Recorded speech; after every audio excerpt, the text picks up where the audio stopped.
going on, everybody? Welcome to episode 22 of my Modern Warfare 3 Chronicles. So in this episode, we're going to be looking at what I believe is DLC drop number 4, not counting the face-off DLC drops. I think we're on 4, maybe 5. I kind of lost track, and they don't really keep a good running number of which one this is for like 3 Elite and looking in past downloads. But we're looking at 2 new drops that this could potentially be my favorite drop of maps yet. Even though it's only just 2, these 2 maps are really good maps in my opinion. And I'm not just saying like they're good maps, they're really good maps for Modern Warfare 3. Whereas, now you can go back, I've reviewed all the other maps. Liberation and Pisa were actually not in my Modern Warfare 3 Chronicles. They were individual review maps, like walkthroughs when they first came out before I added them to this whole series as a part of my Modern Warfare 3 Chronicles.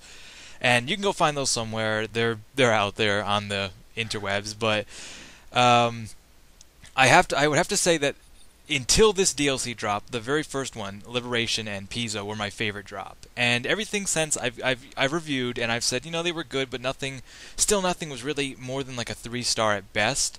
And that's just sad. It's everything. Don't you think like when you play a map, everything should be a 5-star? Now, maybe not everything. Like everyone's got their own personal preferences of what makes a map good or what's fun. But I gotta tell you, a lot of the default Modern Warfare 3 maps that were on the disc and a lot of the DLC so far has been kind of on the crappy side. Like I gave it decent reviews at the time. It's kind of fun in theory, and sometimes I enjoy it. But for the most part, looking back on these maps now that I've had the extended time to play them, a lot of them are very boring. Often I refer to Liberation and Bootleg being my favorites overall. And for the DLC, I guess I would have to say that Liberation is my favorite map overall, and even in the DLC is my favorite. And Pisa was a close second. I'd give Pisa a pretty decently high score. Not amazing, but pretty good. But these 2 maps have kind of... I've had to... another thing is, besides just getting them and playing them looking like, oh, these might be fun, and saying like, oh yeah, I'm sure I'm going to have fun on these, and then playing them a lot and realizing they're not. This map, especially just this part right here, I mean, just look at this. This is something Infinity Ward at least, or, this kind of... They usually don't do stuff like this, so I was kind of like, that's awesome. And so we're talking about Decommission right now, and that's what you're looking at. Decommission actually reminds me a lot of Junkyard from Modern Warfare 2, which was one of my favorite DLCs in that game. And it's like it's like if you took Junkyard and expanded it. That's what this is. Junkyard is more of a free-for-all map, but this is more of this is a domination, capture the flag, team deathmatch, kill. This is everything. You can play everything on this map and more. I really, really like this map. There's many ways to go. You can go right through the middle. You can punch around the sides. There's a couple of hidey holes, but nothing too campish. I really like it. The whole atmosphere is pretty good, and the whole map as itself plays really well. I've had a lot of games on here so far, and I've had a good time playing Decommission so far. And I figured that this map would be really good for domination and the typical game types, but it also plays really well for demolition. And Decommission, really good map. I'd honestly give it a 4 out of 5 for a map rating. So next we're looking at Offshore. And Offshore, funny enough, also reminds me of a past Call of Duty map. Actually, it reminds me of Battery from World at War. If anyone wants to go back, like, I think I remember that map. But anyone who played World at War, it was a DLC. It was actually World at War had some of my favorite DLCs. Yeah, more than Modern Warfare 2, more than Call of Duty 4, it had some of my favorite DLCs, World at War did.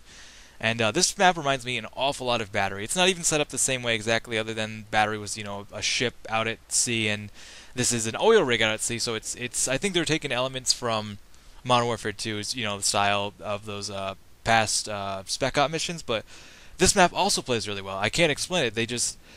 Not only do they look like fun maps, there's so many ways to go. The environment is pretty cool. The map is just... there's upper levels, there's lower levels, there's way high out perches where you can kind of camp, but not for long because there's no cover out there. It's very balanced. It all works out nice.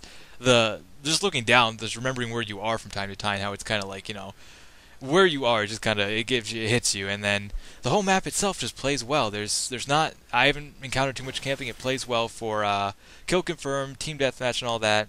And though I've never really talked about this in any of my other review for the maps, all the maps can be played on, survival spec ops, and this map in particular is really fun on survival. I can't explain it. You start with a weapon, which is unusual for anyone who plays survival at all.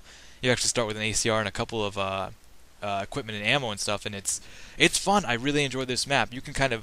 It's big enough to kind of play like everyone sort of stays to one side, but it's also not too big, so it's like you can't find anyone. I think it's a very, very nice blend. There's some good places to go. There's there's just so many ways. I like more options on a map. I hate when it's just like, okay, you need to run down the left side, the right side, or the middle. That's your choices. This map has so many choices.